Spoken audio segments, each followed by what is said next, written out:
Bwana kwaje wanangu kama kadawia. Bwana Mr. Pita Pita hapa. Nikishapita pita kwenye pita pita zangu nikilipata la kupita, tunakuja hapa tunapiga story 2-3 kama inavyokuaga ada. Au sio bana?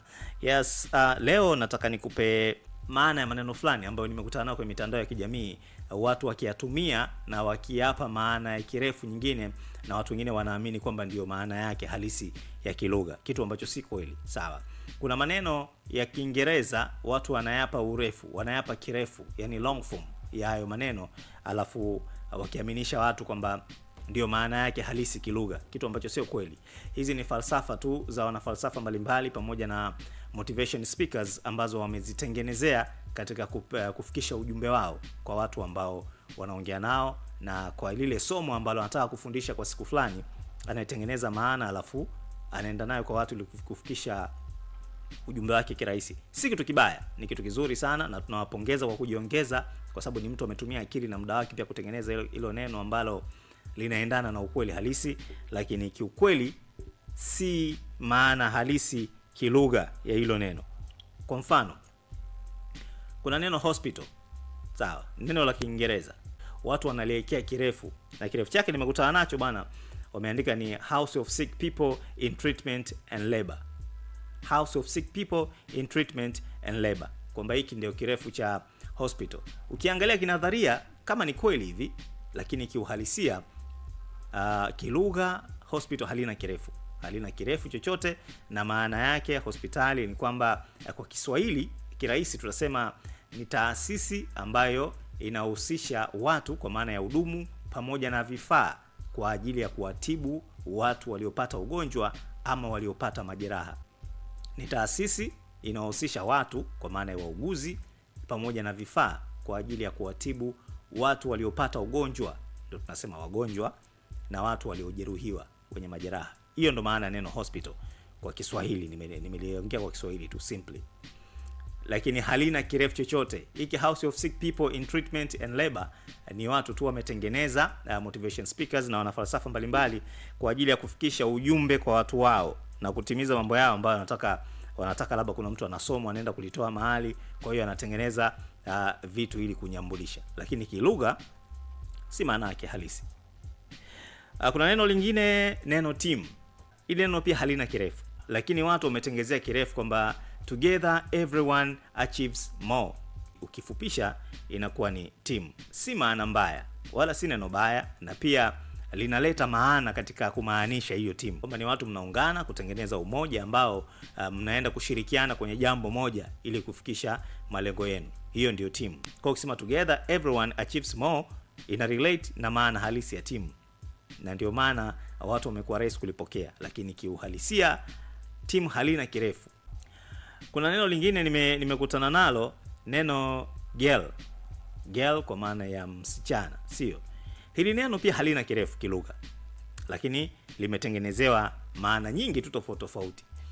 Kuna wengine wanasema girl maana yake ni grace, inspiration, respect and love. Yani ile G ni grace, I inspiration, R respect, na L ni love. Wametengeza kirefu hicho, lakini kiukweli kilugha ili neno halina kirefu, linamaanisha kwamba ni kijana wa kike, ndio msichana. Huyo ni binadamu, lakini binadamu kijana mwenye jinsia ya kike. Neno lingine ni neno woman. Watu wameletea kirefu chake, lakini woman halina kirefu. Woman mwanzoni lilikuwa na maana ya warm man. Warm ni lile tumbo la uzazi, ambao ni warm man, ambaye ni mtu anayebeba kiumbe kwenye tumbo la uzazi. Ndio maana ya woman, binadamu anayebeba mtoto ama kiumbe kwenye tumbo lake la uzazi. Ndio asili ya neno woman, lilitokea huko. Katika Kiingereza cha zamani kabisa, Old English, wanasema maana yake ilikuwa ni wife of a man. Wife of a man.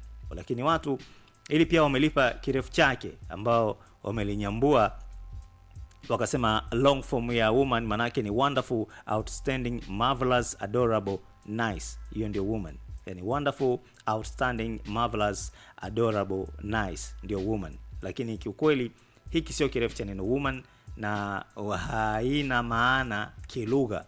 Lakini pia neno lingine ambao nimeliona watu wanatengezea kirefu chake, neno wife. Wife pia ni neno ambalo halina kirefu kilugha. Liko wife kama wife, likimaanisha kwamba ni mwanamke aliyoolewa na mwanaume. Lakini watu wameipa kirefu wakisema maana yake ni wonderful, intelligent, friend, exceptional. Wonderful, intelligent, friend, exceptional. Hii ni maana kinadharia tu ambayo watu wametengeneza kwa ajili ya kumotivate ama kwa ajili ya kufikisha ujumbe wao fulani wanaoutaka. Kuna mwingine akasema what if mimi nikisema kwamba wife ni without information fighting everywhere. Without information fighting everywhere. Hiyo pia inaweza kuwa wife, kwamba kiumbe hiki huwa kinaweza ikaanzisha vagi tu sehemu yoyote bila hata kuwa na taarifa sahihi. Yeye alichoona na tafsiri kinaamka hivyo. Lakini hiyo ni maana ya kinadharia na watu walitengeneza tu kwa ajili ya kutengeneza, ya kuleta maana fulani na kufikisha ujumbe fulani. Lakini kilugha halisi neno wife halina maana, halina kirefu.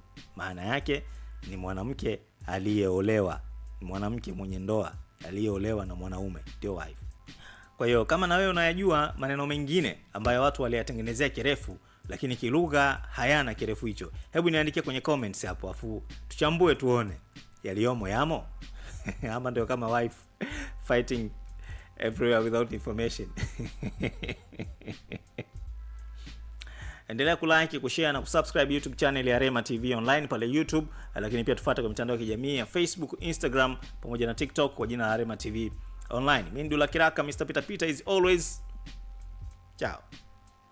Rema TV, ongeza tabasamu.